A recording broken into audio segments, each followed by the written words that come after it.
homeschoolers, just a quick video. I'm gonna share with you kung ano yung curriculum pick pagdating sa math subject for our incoming grade 2 and grade 4 students. Okay, so what I chose for our math is the Math with Confidence by Kate Snow. So ito siya.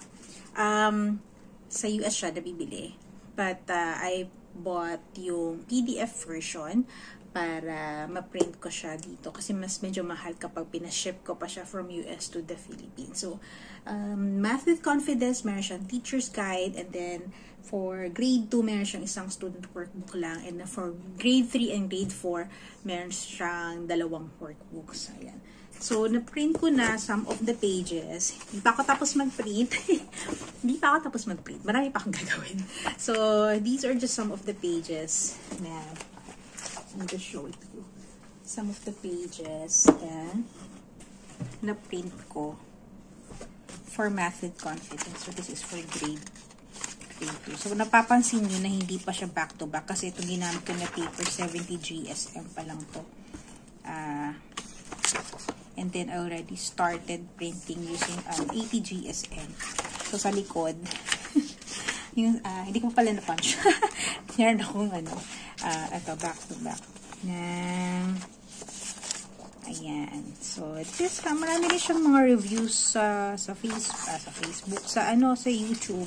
You can search Math with Confidence. Kate Snow created these for homeschoolers talaga. Kaya gusto ko siya. And then, hanggang grade 4 pa lang yung workbook na meron siya or the curriculum that she has.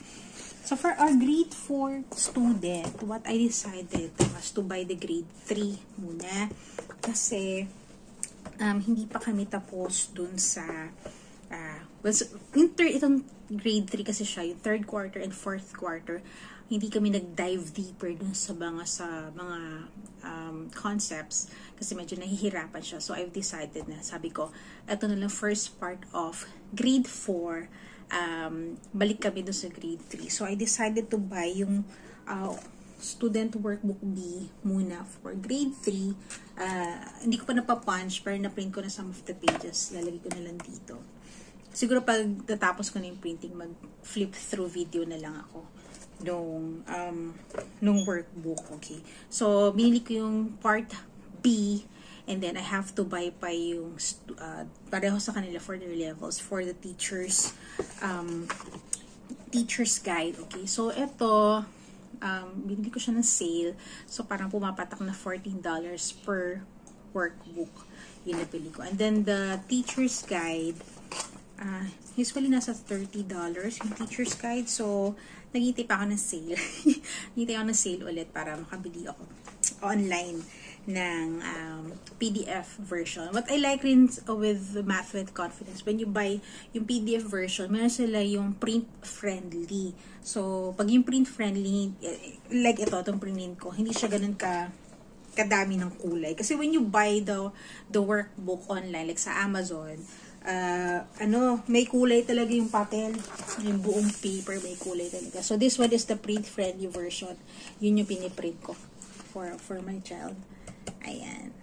So, that's it. That's our curriculum choice for math for this coming school year 2024 and 2025 as indie homeschoolers. So, thank you again for watching and happy homeschooling.